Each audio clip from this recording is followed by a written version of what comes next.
আমরা cube root বের করা 10 সেকেন্ডের একটা শর্টকাট রুলস শিখব।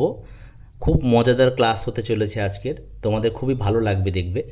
সহজে তোমরা বের করতে পারবে 5 থেকে 10 সেকেন্ড, এর বেশিও নয়। তো চলো শুরু করা যাক। শুধু এটা মনে রাখবে, টেবিলটা পারফেক্ট কিউব যেগুলো হয়, যেসব নাম্বারগুলো 1 থেকে 11 অবধি একটু মনে রাখতে হবে। এবার মনে রাখবে যে কোশ্চেনটা আমাদের দেওয়া থাকবে কোনো একটা সংখ্যার কিউব, তার কিউব রুটটা বের করতে বলছে। অর্থাৎ ইচ্ছে খুশি নাম্বারটা হবে না, যে নাম্বারটা কোশ্চেনে দেবে দেখবে কোন একটা সংখ্যার পারফেক্ট কিউব সে।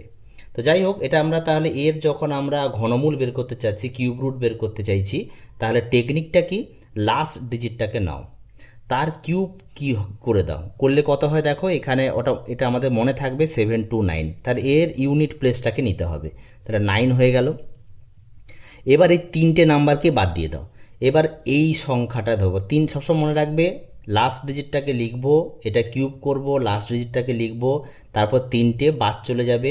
লাস্ট সংখ্যা দেখো এখানে কত আছে, 6। তাহলে এই 6টাকে তোমাকে খেয়াল করতে হবে যে কোন নাম্বারের কাছাকাছি, তার চেয়ে ছোটো নাও। দেখো 1 কিউব মানে 1 হয়, 2 কিউব মানে 8, বেশি হয়ে যাচ্ছে। তাহলে আমি শুধুমাত্র এই যে ছোটো নাম্বারটাকে নেবো, 1 হয়ে যাবে, 19 হয়ে যাবে এর অ্যান্সার। বোঝা গেল?